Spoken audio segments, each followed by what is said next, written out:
Father, today I come before you with a grateful heart, not because everything is perfect, but because you are. Your word says in Psalm 107 verse 1, "Oh, give thanks to the Lord, for he is good, for his mercy endures forever." And today, I stand on that truth. You are good and your mercy still endures. Lord, thank you for the gift of life, for waking me up this morning, for breath in my lungs. Because it is written in the book of Psalm 100 verse 3, "It is he who made us, and not we ourselves. And every breath I breathe belongs to you.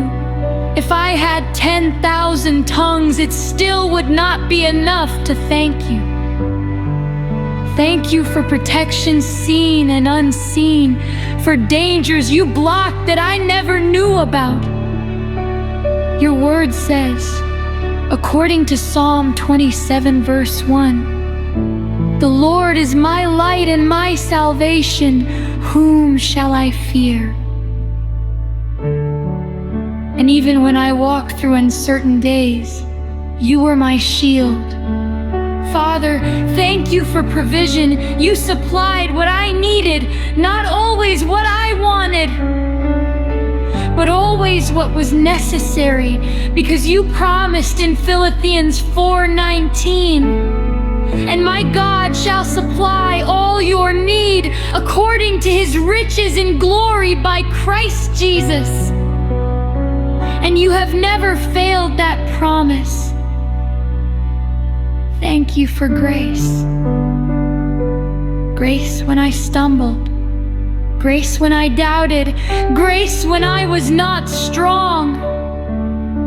For you said, according to 2 Corinthians 12:9, "My grace is sufficient for you." And it truly has been enough. Even when I felt weak, your strength carried me. Lord, thank you for forgiveness, for not counting my sins against me.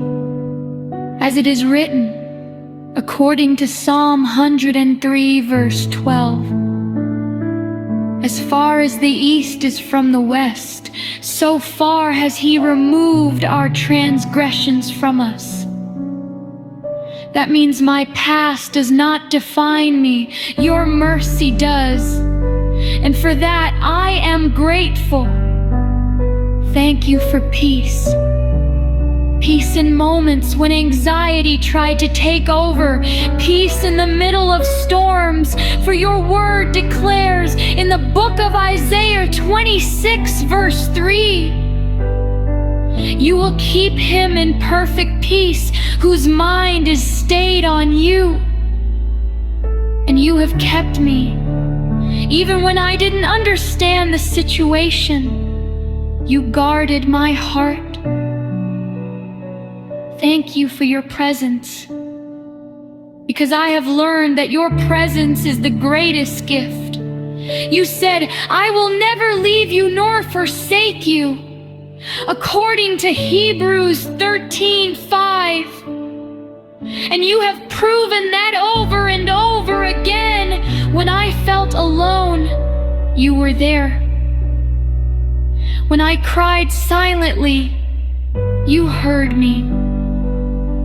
Father, thank you for growth, for the seasons that stretched me, for the trials that shaped me, because your word says in Romans 8 verse 28, "All things work together for good to those who love God." Even the hard seasons were working for me. Even the tears had purpose. Thank you for your unfailing love, for it is written, according to Lamentation 3 verse 22, The steadfast love of the Lord never ceases.